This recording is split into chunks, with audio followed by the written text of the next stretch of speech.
Hi and welcome to today's video. Today I am talking about flexible sigmoidoscopies, which, believe me, aren't as fun as they sound. So I've got some information from an NHS website which basically tells you what a flexible sigmoidoscopy is. So rather than me try to explain it to you, I will just read the description. So a flexible sigmoidoscopy is a procedure in which a trained medical professional uses a flexible, narrow tube with a light and tiny camera on one end, called a sigmoidoscope or scope, to look inside your rectum and lower colon. So basically, in layman's terms, a flexible sigmoidoscopy is somebody putting a camera up your bum. Now, as you can imagine, it's not the most pleasant of experiences.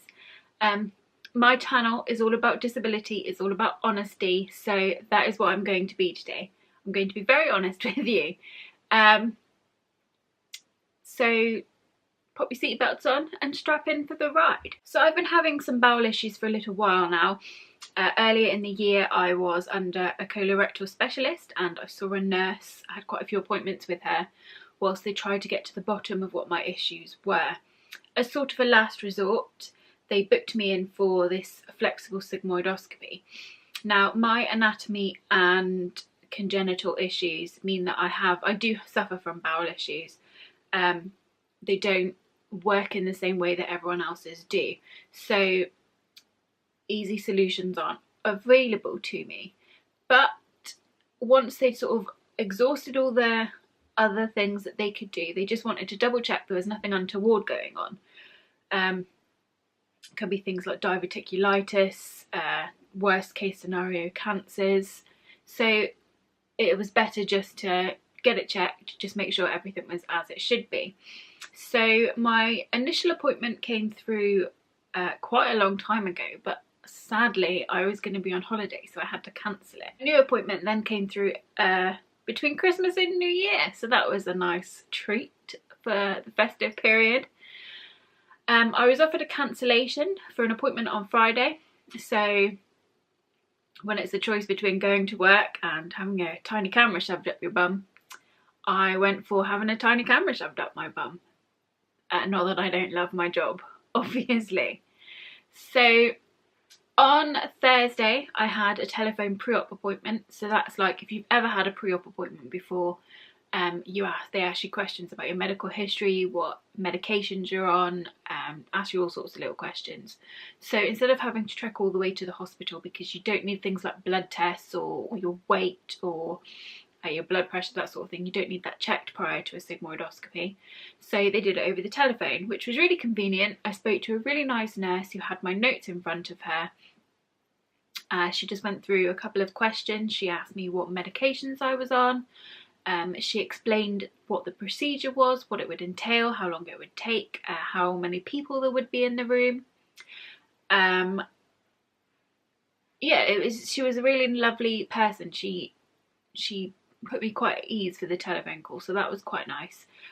We talked about the different options that you can have when you have a sigmoidoscopy. So you can either just tough it out and brave the procedure. You can have gas and air, which is, I believe, called Entonox, and I think, correct me if I'm wrong, I don't know, I've never had a child or been in labour, but I think it's the same gas and air that they use when you're in labour. So you can have that as an option for the procedure, or you can be sedated. Discussing with the nurse, I have a number of mental health diagnoses, I don't know, including post-traumatic stress disorder and anxiety. So we discussed it, and we discussed a couple of horrific experiences I've had with cystoscopies, which is a similar procedure, but the camera goes into your bladder. We decided between us that sedation would be the best option for me. Now, sedation is a little trickier. If you choose to be sedated, you need to have somebody with you for 24 hours following the procedure, and you need to be able to have the time off work. You need to be able to not operate heavy machinery or drink or drive for 24 hours. So if you work in a lumber mill or you drive a tractor, bear all that in mind if you're going to go for sedation. I was quite lucky that the procedure was going to be on a Friday, so I had Saturday to sort of get over it and the rest of Friday. So after the telephone pre-op, she asked me if I had any questions, which I didn't. She'd answered them all, and she said she would see me in the morning. So the telephone pre-op was very painless. I've had lots of pre-ops, lots of telephone pre-ops, and it all went really well. She explained everything. She gave me the opportunity to ask questions, so that was really helpful. Following the telephone call, I started to panic a little bit, and I made the mistake of Googling the procedure. Now, there are a few websites where you can go and discuss your procedures. There's one called Patient Info. I would strongly advise you read everything on Patient Info with a grain of salt in mind. There were a lot of horror stories. There were people getting really cross, so cross that some people dared to suggest that this wasn't a painful procedure. There were some people getting really cross that people had dared to suggest it was a painful procedure. It was really daunting. It was really daunting to read all of that information and to read people's quite horrific stories about the procedure. So I was starting to panic a little bit by this time. I had talked about it briefly on my Instagram stories as well, and one of my friends got in touch who'd had the procedure done before and really helped to allay my fears. We talked about it a little bit. She was really open with me, and I found that really helpful, so thank you for that. I appreciate that. If you're watching, thank you for that. It was really helpful. I knew more than a little bit about what to expect, so I went into it with more of an open mind. I tried not to be as panicked about it, because what is painful for one person is not painful for another person. You can't predict beforehand how painful the procedure is going to be for you personally. So when you are reading these experiences, or when you're watching this video, what I would like you to take away from this is that it's going to be different for everyone, and what it was like for me is not what it's going to be like for you. It might be completely different. You might have a completely different experience. I want this video to be completely honest, so I will be honest about the procedure and how it felt for me.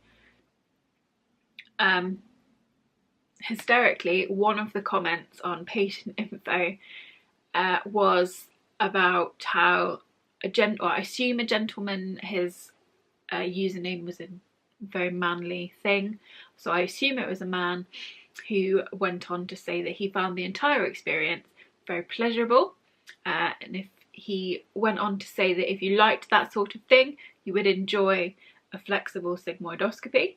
That was not the case for me, not at all, but each to their own. So, on to the procedure itself. I arrived at the hospital for 8 o'clock on Friday morning. 8 o'clock is your admission time.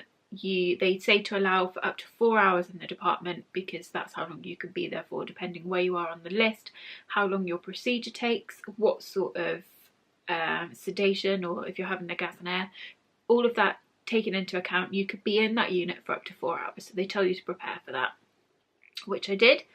As soon as I arrived, I had my details checked. I was given a consent form to sign, so I signed the consent form. That was given to the nurses.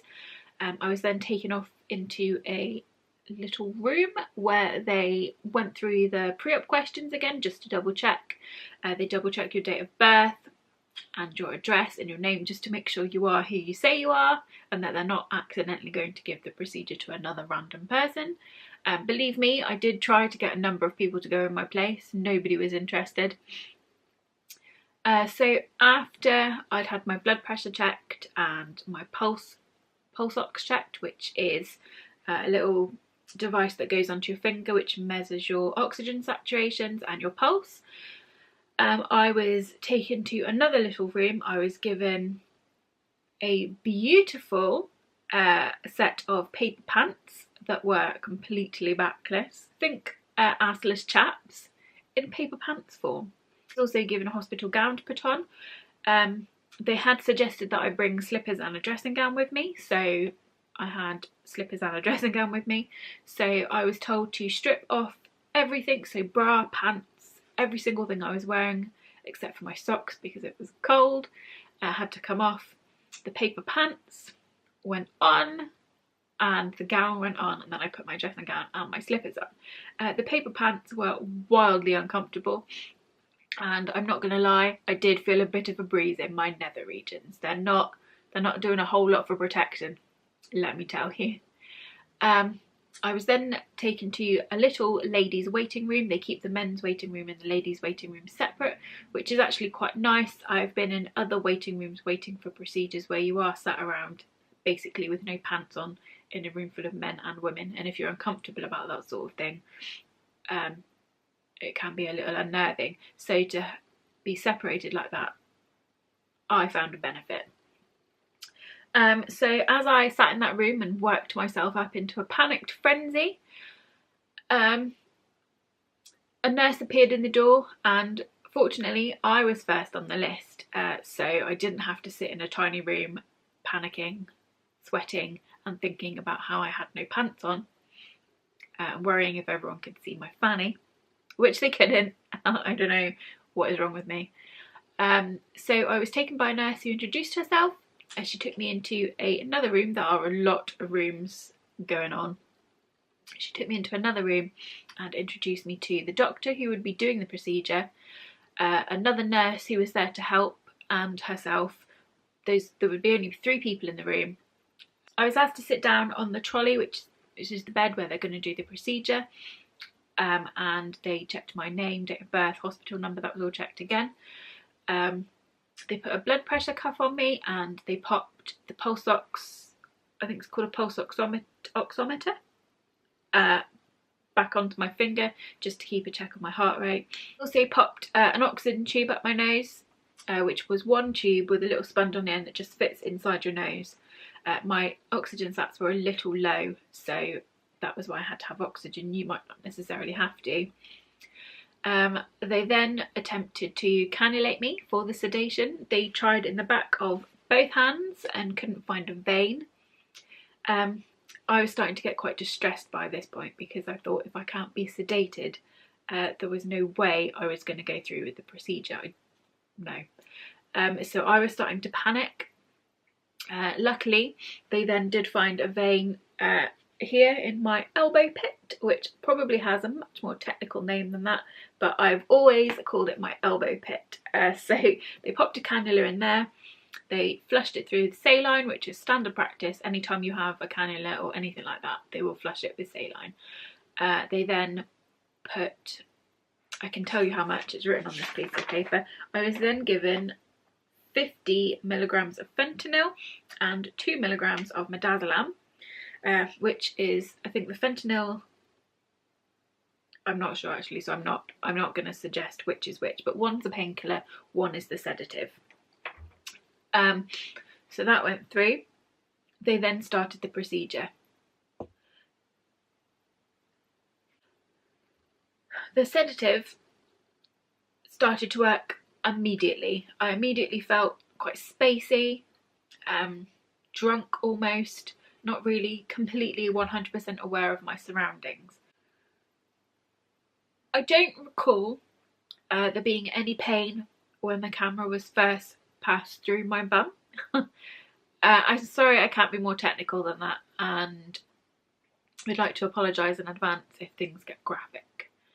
So yes, as they passed the camera through the exit, I don't remember it hurting. I don't remember it feeling particularly uncomfortable. It wasn't until about 10 seconds later the scope passed into my colon. The pain was excruciating. It was unbearable. It was really unbearable. The pain was horrific. I was then given more sedative, more painkiller, and they carried on. by which point I was climbing the walls. I was crying, I was sobbing, I was given more painkiller and more sedative to the point where I was given the maximum dose that I was allowed. At this point, I don't really remember anything else, and the next thing I remember is being in the recovery room. Once I was in the recovery room, I was incredibly sleepy. I could barely keep my eyes open. I was really tired and I was drifting in and out of sleep. There were lots of nurses in the room. I was designated my own nurse who kept checking my blood pressure, which unfortunately decided to drop. So they spent some time trying to get my blood pressure back up. I then started to vomit uncontrollably. Not really sure why. It could have been a side effect of the painkiller or the sedative. I have been known in the past to have nausea following general and local anaesthetics. It's just me, so it could have just been one of those things. Whilst I was there, a few other people were wheeled out that had also been sedated. Nobody else was sick, so I don't think it is a common side effect. I think it was just me, and probably the anxiety and the stress played a part in the vomiting as well. So whilst all the vomiting and the blood pressure dropping was going on, I was still drifting in and out of sleep. I started to wake up a little bit more. I started to be sick a little bit more, and they went to find a doctor to write me up some anti-sickness medication. I was given, I believe, some metoclopramide through the cannula that was still in my arm. Luckily they'd left that in, so they were able to give me a fast-acting anti-nausea drug, which did work brilliantly well, and I started to feel better almost immediately. As before she gave me the anti-sickness, she did explain there were some side effects. For example, dry mouth. Some people experience a metallic-y taste in their mouth. I suffer from quite a dry mouth all the time anyway, so I can't say I noticed if I experienced those side effects or not. After I'd started to recover a little bit more, I was allowed to get dressed. By this point, one of the side effects of the sigmoidoscopy had set in. The side effects can include diarrhea, bloating and wind. I was experiencing wind and diarrhea by this point. Luckily there is a toilet there on the unit, it's really close. I was able to get to the toilet. Once I was feeling a little bit better, I got myself dressed. I was given a cup of tea. I was offered a biscuit. I didn't have the biscuit because I'm a celiac, and to be honest, the last thing I wanted to do was eat anything. So I sat and had my cup of tea, and then I was collected by my mum. They'd already phoned my mum to let her know when I'd be ready, because you aren't allowed to leave the unit on your own if you've been sedated. If you've gone for the brave as big balls option, you don't need anyone to leave with you. You can go home and drive normally, and I believe if you've had just the gas and the air, you are also allowed to go home, drive and continue your day normally. So I was given a sheet, an information sheet, which basically said you can't drink, you can't drive, you can't operate heavy machinery or make important decisions, you can't be left on your own for 24 hours. They checked again that I wasn't working the following day, and this information sheet also doubles as a guide for if you experience any serious side effects. So you could experience sort of quite severe bleeding following the procedure, and if that happens, they advise you to get straight to your nearest A&E department, and then you take the sheet with you, and it details the procedure you've had, just so that the professionals know. So that was really helpful. I was then given a little sheet, a rather glorious sheet. I'm going to try and cover up the bit with my information on, date of birth and things, because you don't need to know that. Let's just say I'm really old. So I was given some pictures of the inside of my colon, because doesn't everybody want pictures of the inside of their colon? I already have pictures of the inside of my stomach from an endoscopy I'd had to diagnose celiac disease. So I can collect a number of pictures of my insides now, which is all very exciting. So I was given this sheet. These are some beautiful pictures of my insides. Lovely.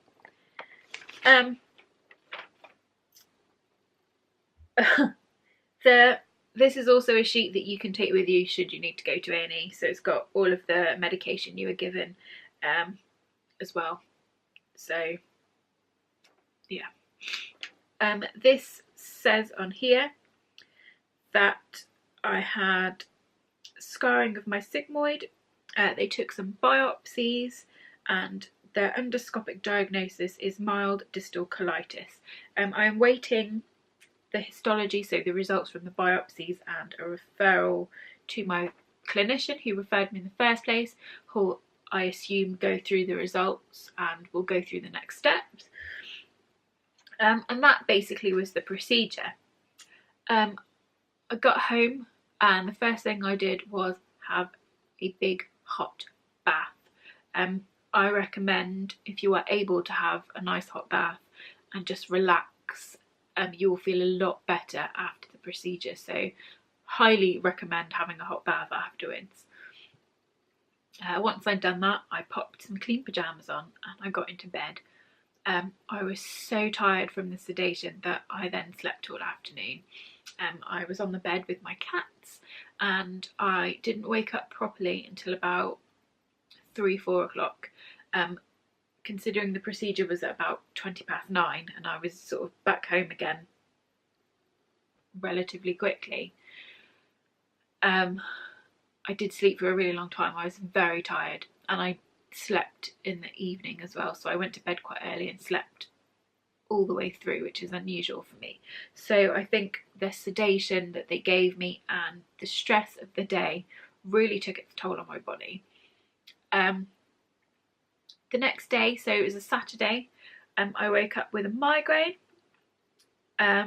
which, to be fair, was expected. Sedation that they give you and the procedure itself can make you quite dehydrated. You also have to do an enema before you have the procedure, so your bowels basically your lower bowel has to be completely empty for them to do the procedure. So I had the joyous task on Friday morning of getting up at 5 o'clock to do an enema. I won't go into the details of that because it was unpleasant and you don't need to know them. I was allowed to do the enema at home on my own. There is the option that they can do it there before the procedure for you, so if you don't feel that you're able to do it, there is an option that the nurses there can do it for you. I didn't have to do that. I was able to do it at home, which was preferable for me. Let's just say it was an experience. So yes, all of that coupled together with everything that was going on can make you dehydrated. So it was no surprise really that I woke up with a migraine. I was also really, really bloated. I looked very heavily pregnant and I'm still quite bloated now. I still sort of the bloating still hasn't gone down. I've experienced a little bit of diarrhea since, which again is a side effect of the procedure. And I've had the most atrocious wind. It's trapped wind as well. I've been burping a lot and I've been pumping or farting, if you prefer, quite a lot, which does seem to be easing the bloating a little, which I am hoping goes down soon, else I'm not going to fit into my work uniform tomorrow. So yeah, I experienced all of those sort of side effects yesterday. My migraine did cause me to be very sick yesterday, and I did have to go back to bed in the afternoon because my migraine was so bad. My husband and I both think that the migraine was a lot more to do with the procedure and the stress than it was one of my normal migraines. So I think now that I've started to calm down and sort of the stress and anxiety of the day, of the procedure, of the build up to it has started to ease, I am starting to feel a lot better. The bloating is still very present though, which I'm hoping by the end of the day will have gone down quite considerably. So all in all, looking back on the day with a relatively clear head, yes, it was painful. For me, I found it incredibly painful. I wasn't as panicked as I thought I would be. all of the nurses, everyone that I encountered was really friendly. They really work hard to put you at your ease and make you feel a lot better. They are very quick to answer any questions you have. They are very quick to ignore your insane ramblings whilst you are heavily sedated. They really helped to put me at ease, and that was really helpful. The whole procedure was over very quickly. It took less than 15 minutes. I think probably around 10. Mine took a little bit longer because of the difficulties that they had cannulating me at the start. But all in all, took less than 15 minutes. Yes, it was daunting and scary going into the day. As I said earlier, I'd read a lot of horrific patient stories, which hadn't helped my mindset at all. So my main advice would be to go into it with an open mind. Don't expect it to be horrendous, because what is clear is that everybody is very different. Some of the other people, whilst I was in recovery, were completely fine. They had no sickness, they had no nausea, they came round from their sedation very quickly, they were very chipper, they didn't seem to have had a problem with it. So it is very different for each person. What I hope is that this video has given you a little bit of an insight into what it might be like for you. Or not even what it might be like for you, but maybe what you need to expect, maybe how you need to prepare. Certainly try to keep breathing. I forgot to breathe, which didn't help matters. Try not to panic, try not to work yourself up. If you know someone that's had the procedure, talk to them about it. People generally are really open to your questions, and the nurses themselves at the unit are usually really open to questions. Anything you want to know, however silly you think it is, ask, because it can only help you to feel better. Hand on heart, I did not enjoy Friday. It was incredibly painful for me, but I have very complicated anatomy. My disability makes things very tricky, very difficult, and very awkward, which all leads to what was a painful experience for me. Somebody that I spoke to who'd had the procedure, she didn't experience the same pain that I did. So that's two people right there, completely different experiences. I really hope that you have found this video helpful, and if you are going to be having a flexible sigmoidoscopy and you've got any questions, if you need to know anything, if I can help at all, please get in touch. I'd love to answer your questions and I will help in any way that I can. I will not volunteer to have it done for you though.